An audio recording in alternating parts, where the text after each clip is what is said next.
What's going on? Welcome to Unlocking Your Inner Strength. In these episodes, I share with you insights and inspirations that have come to me on my path in life, and hopefully they can be a welcome hand of guidance as you move along your journey. I teach because I'm passionate about my message. I teach because it helps me to learn more deeply. Thanks for sharing a few minutes of your time with me for this week's episode, and without further ado, here is this week's show.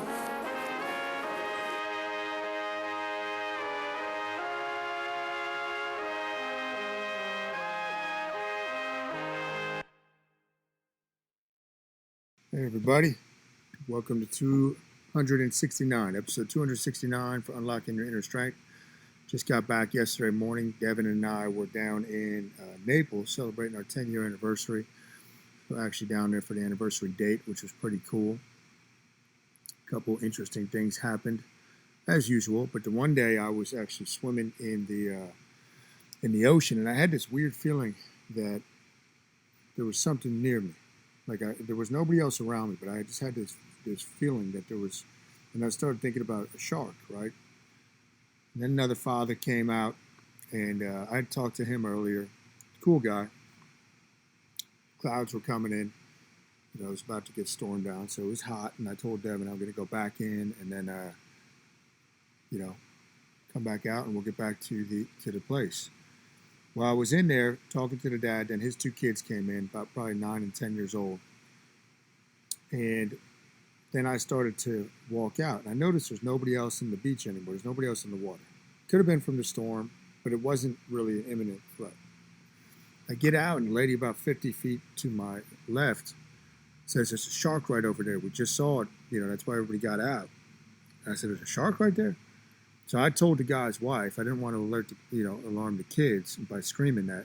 And I went over and started waving him in, and he pulled the kids nice and slow, nice, cool, calm, and collected, pulled them into the shore. He got in, and he goes, "My daughter said she saw a big fin, not like a dolphin fin. I'll tell you a story about that in a second." Right there, but he didn't believe her. So my gut feeling was right. There was something near me. Pretty cool. I'm sure there's sharks all over there. You just can't see them all the time. And then the next day, I'm sitting on the beach, and I see a fin coming right at us. And I'm sitting on the shore, and I jump out of my chair. I'm like, "Whoa!" I had shark on my mind. It was actually a dolphin that came up about 3 feet of water and played around for about 5 minutes. Pretty cool. I got video of that. It's a good trip, and I had an inspiration on the last full day we were there. It was Saturday. I went out for a run, so I've been getting into running, really trying to push my mind, see where that takes me. And I went out a little later than I wanted. It was probably like 9:30, so it was getting hot down there. I wanted to go for like 35, 40 minutes. I did do that, but I had to stop once or twice briefly. I haven't stopped in about a month or so when it comes to running. And when I've stopped, it's never been something physical. It's just mental weakness. And, so I stopped. It's okay. I was kind of beating myself up, trying to figure out where is that weakness. And then I did some energy breathing where I'm actually picturing energy coming up and energy going back down through the meridians, right in the center of my body. So I was doing some energy breathing just for about 2 minutes. Started to go again, made it back to the condo in no time flat, no other issues. But after I did that breathing, I had an inspiration. So inspiration will strike when you don't know when. You can't make it strike. You can't force it, by routine. It just appears. And my inspiration at the time, because I've been thinking about what's the next route I'm going to take the panda down for, teaching purposes and to really engage me mentally. And it was the concept of energy. You have physiological energy, okay, which I explain in the Panda Dive book in great depth. But then you have energy that's beyond that you get from the world, you get from Earth, from the spirit world. And you could be perfectly healthy, you could be well-rested, eating right, and your energy could be terrible. So it's not a physiological problem. But one of the things I've noticed with the panda is that you free up these energy channels when you're fasting like this. Now, it's hard for me to explain in physical terms because it's not really physical. Now, before I dive into that, that is kind of the topic of what I'm going to be talking about today. That's the next part that I'm going to be really studying, chakras, meridians, Chi, all this type of stuff. Getting a book by this guy that was about this guy named John Chang, who was really into this stuff. But I'm going to tie it in so I can explain it better to people, because that's one of the key things. Your energy will increase dramatically. And one of the ways I know this, just besides physical performance every day, is when I do the Wim Hof breathing, always on a Tuesday. So that's always the second day of my 48-hour fast. So I fast from Sunday night, so I'm fasting right now, into Tuesday night. Tuesday morning when I do the Wim Hof, I can hold my breath fully expelled, letting the CO2 build up much longer than any other day. Right? So that's telling me something about energy and physiology and how it's not blocking some type of channel. But that got me to thinking. You got three things: mind, body, spirit, right? That's really what Neural Strength was founded on. That's what a lot of my tattoos are, the impossible triangle up here. And I'm talking about weight loss right now. So I just want to talk about nutrition, because that's really, that and sleep is where weight loss happens. You got the physiological aspect. So I have somebody that came to me last year, a great person, did great with the Panda. Prior to doing the Panda, she had tried every diet. She'd done starvation diets. She'd done, I think the latest one she was on was like 1,100 calories, and prior to the Panda, and she lost 1 pound in 40 days. So, real hesitant, whatnot. Past the menopausal stage. She does the Panda. She winds up dropping close to 30 pounds. Fantastic. So physiologically, we know this works, right? The concoction didn't work so well with her, but that was for other reasons. But we work around that, right? The juice concoction. Physiologically, we know it's well. Now she's starting over again because she did not stick with the Panda, which is fine. But now we know physically that it worked. So now you got to look at the next level. Mentally, was your mind aligned with your heart? When your mind and your heart are aligned, when you really want something, it's very easy. Real habit will happen like that. Change happens in an instant. When it's not aligned, when you just think you want something, but your heart's not really into it, you're never going to achieve lasting success. It doesn't work that way. You got to align both of those things. And this could go for any goal, because most times people have a weight loss goal, and this is why in the Panda I take them through the 5, 6, 7 to really find out what is the deeper intention. What is the deeper intention? Because that's what's going to get your heart into it. When it just stays up here that I want to lose X amount of weight, blah, blah, blah, that's not a big driver. That doesn't do it for most people. Right? It doesn't do it for most people.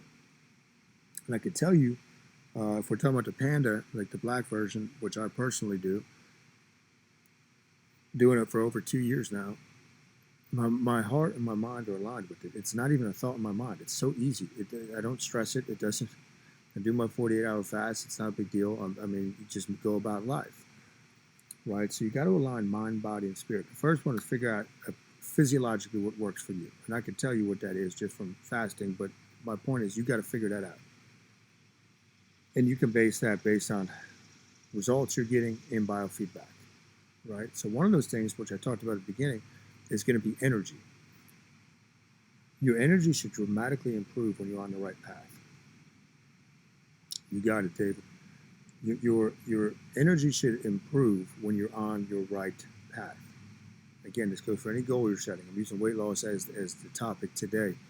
But energy should dramatically improve when mind and heart are aligned. When I talk about heart, that's also spirit, right?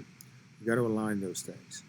So you got to do some digging before you just decide to do something. If you're trying to achieve somebody else's goals or something that you think you should do because that's going to please other people, you're going to fail.